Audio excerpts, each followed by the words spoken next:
Selamat datang kembali di pembahasan mendalam kita. Oke, hari ini kita mau ngupas tuntas satu strategi yang, mungkin kedengarannya agak aneh ya. Kenapa sih kadang-kadang nunggu itu justru lebih kuat daripada langsung hajar duluan? Kita bakal telusuri gimana caranya nahan diri, biarin lawan gerak pertama, malah bisa bikin kita untung di luar dugaan. Ini idenya dari buku The 33 Strategies of War. Jadi misi kita kali ini, paham strategi membalikan keadaan, atau counter-attack strategy. Gimana caranya ubah posisi bertahan jadi senjata buat menang. Nah, intinya itu soal gimana ya pikiran yang fleksibel sama sabar. Sabar tapi strategis.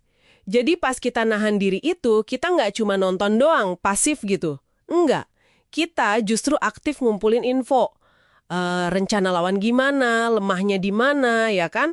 Bahkan cara mikir mereka pas lagi tertekan tuh gimana. Sambil siapin respons yang paling pas.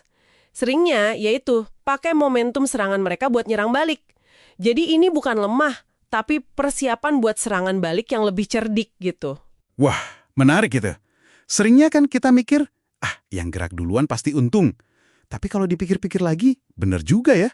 Gerak duluan itu kayak buka kartu di awal main. Iya nggak sih? Langsung ketahuan arahnya mau kemana. Jadinya, pilihan kita jadi terbatas banget. Lawan jadi punya waktu buat siap-siap ngadepin persis apa yang kita rencanain. Bener banget. Nah, disitulah kekuatan nunggu itu muncul. Dengan kita tahan diri, kita kasih lawan kesempatan buat bicara lewat tindakan mereka.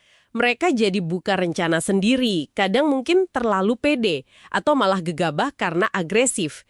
Info ini berharga banget. Kita jadi punya keleluasaan buat nyusun serangan balasan. Yang nyerang titik lemah mereka seringnya dari sudut yang nggak mereka duga. Bahkan bisa loh kita pancing pelan-pelan lawan yang agresif itu biar masuk ke posisi yang nggak enak buat mereka. Bikin mereka goyah. Konsep pakai kekuatan lawan ini jadi ingat istilah politik ala Jiu-Jitsu. Kayak prinsip bela diri itu ya, pakai dorongan lawan buat keuntungan kita. Franklin D. Roosevelt sering disebut jadi contohnya nih. Gimana sih persisnya dia pakai cara ini waktu contohnya diserang isu politik? Dari Mahkamah Agung atau lawan politiknya gitu. Serangan itu jalan terus. Biarin publik mungkin awalnya kena pengaruh. Tapi lama-lama jadi bosan juga kan dengerin serangan satu sisi terus. Dia paham psikologi massa. Serangan yang gitu-gitu aja bakal hilang gregetnya. Nah baru dia pilih momen yang pas. Seringnya deket-deket pemilu atau pas isunya udah agak reda. Langsung dia keluarin serangan balik. Tiba-tiba kuat fokus. Gak cuma bela diri, tapi dia juga nyerang balik kelemahan lawan. Pas mereka udah ngerasa aman atau kehabisan tenaga. Timing itu segalanya. Dia rebut lagi ceritanya, rebut perhatian publik pas lawannya lagi capek. Jadi momen-momen pas kita lagi diserang, atau kelihatan lemah gitu ya, justru bisa jadi titik baliknya. Kalau kita tahu caranya. Ini bukan nunggu pasif aja berarti, tapi nunggu sambil ngitung. Nunggu momen paling pas buat serangan balik yang nggak terduga itu. Kuncinya disabar sama kalkulasi ya. Dan ini bukan ide baru sama sekali loh. Strategi serangan balik ini akarnya udah lama banget. Bisa dibilang ini dasar dari banyak strategi modern. Pendekatan gak langsung pertama yang ubah cara orang perang.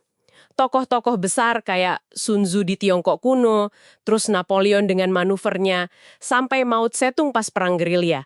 Semuanya paham dan pakai prinsip ini. Mereka pakai energi lawan, agresi lawan, bahkan kesalahan lawan buat keuntungan sendiri.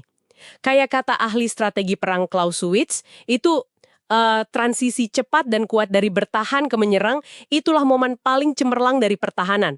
Pertahanan yang bagus itu udah ada bibit serangan baliknya di dalamnya. Oke, jadi kalau kita simpulkan ya, strategi membalikan keadaan ini intinya soal sabar tapi aktif. Nahan diri itu bukan karena takut, tapi buat ngelihat situasi, ngumpulin tenaga, terus pancing lawan ke posisi yang nggak bagus buat dia. Nah pas momentumnya dapat atau dia bikin salah, kita pakai itu buat loncatan, buat serangan balik yang cerdas, yang seringnya, yaitu bisa nentuin hasilnya. Jadi pertahanan itu bukan cuma nahan, tapi persiapan buat ngasih pukulan balik yang mantap. Coba bawa konsep ini ke kehidupan Anda sehari-hari. Coba deh renungin, gimana prinsip nunggu, ngamatin, Terus balas di waktu yang pas ini bisa Anda pakai. Mungkin bukan perang fisik ya, jelaslah.